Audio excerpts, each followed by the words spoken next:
Assalamualaikum warahmatullahi wabarakatuh. Perkenalkan, nama saya Siti Mar'atus Solihah dari kelompok 3.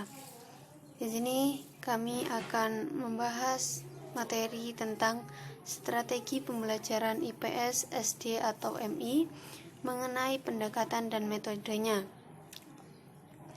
Di sini saya tidak sendiri, saya bersama teman saya, Umi Hani.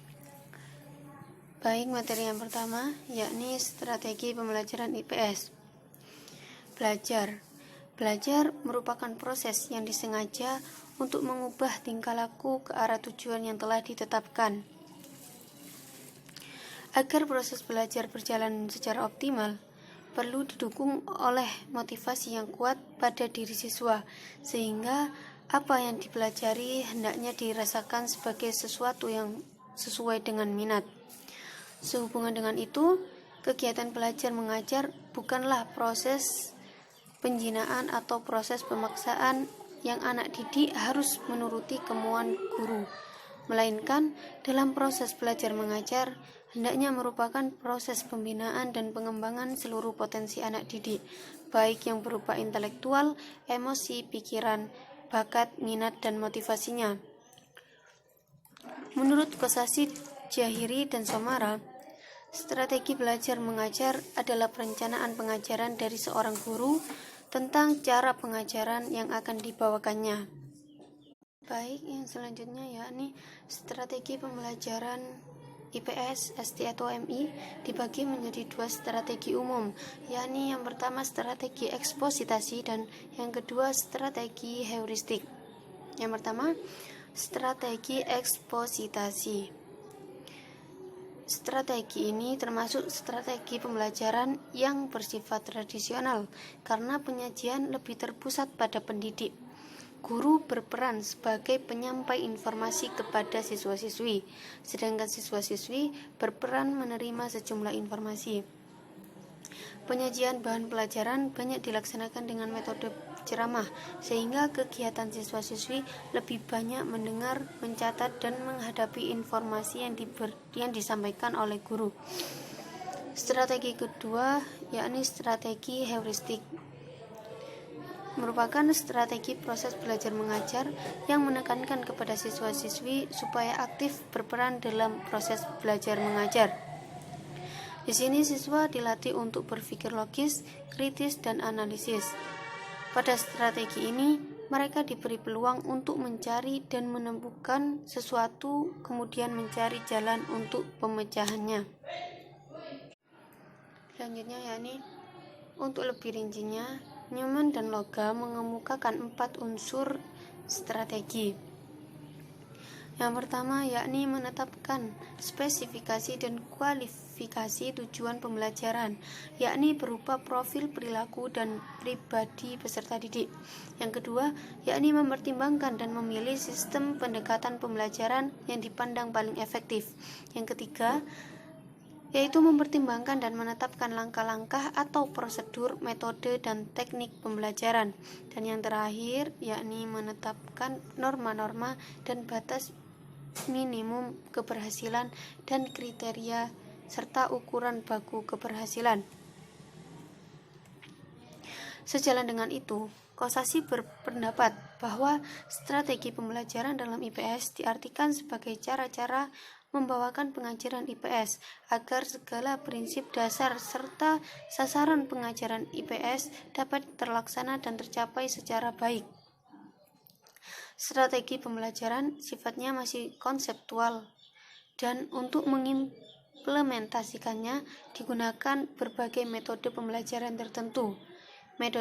Metode pembelajaran dapat diartikan sebagai cara yang digunakan untuk mengimplementasikan rencana yang sudah disusun dalam bentuk kegiatan nyata dan praktis untuk mencapai tujuan pembelajaran. Terdapat beberapa metode pembelajaran yang dapat digunakan untuk mengimplementasikan strategi pembelajaran, yakni diantaranya yang pertama ceramah, lalu demonstrasi, diskusi, simulasi, laboratorium, pengalaman lapangan, brainstorming, debat, dan simposium, dan sebagainya.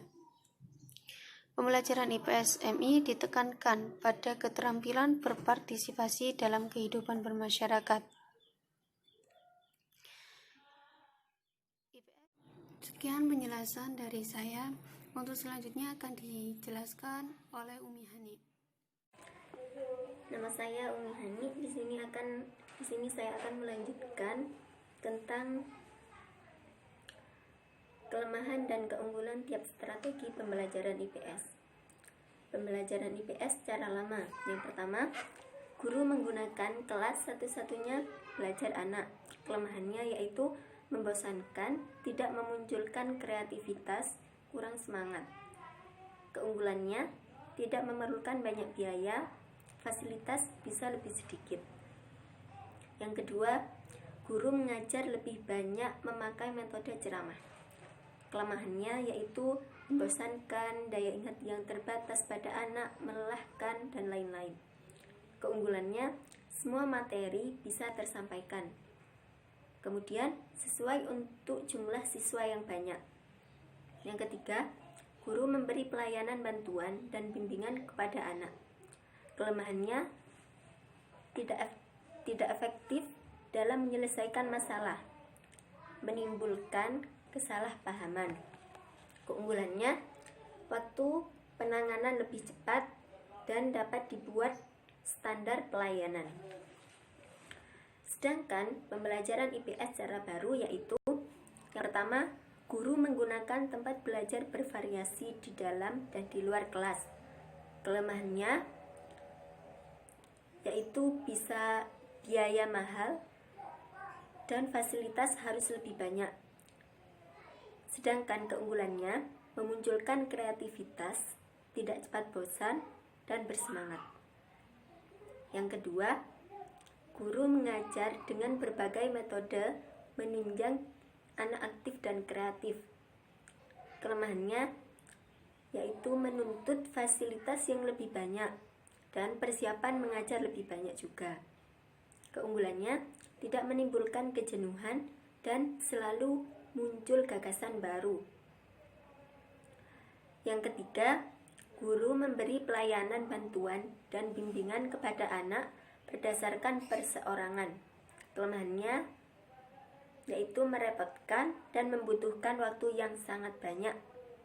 Sedangkan keunggulannya, masalah terselesaikan dengan efektif dan menimbulkan kepercayaan diri atau lebih pede. Selanjutnya, kriteria pemilihan strategi pembelajaran IPS. Yang pertama, dari segi program atau bahan pelajaran, mencangkup topik. Yang kedua, hendaknya pembelajaran IPS berorientasi pada struktur ilmu sosial. Yang ketiga, program pembelajaran harus terbuka, kesempatan untuk menggunakan multimedia pengajaran. Yang keempat, program pembelajaran harus mengembangkan baik konsep maupun kegiatan. Yang kelima, program harus jelas dan dalam jangkauan peserta didik.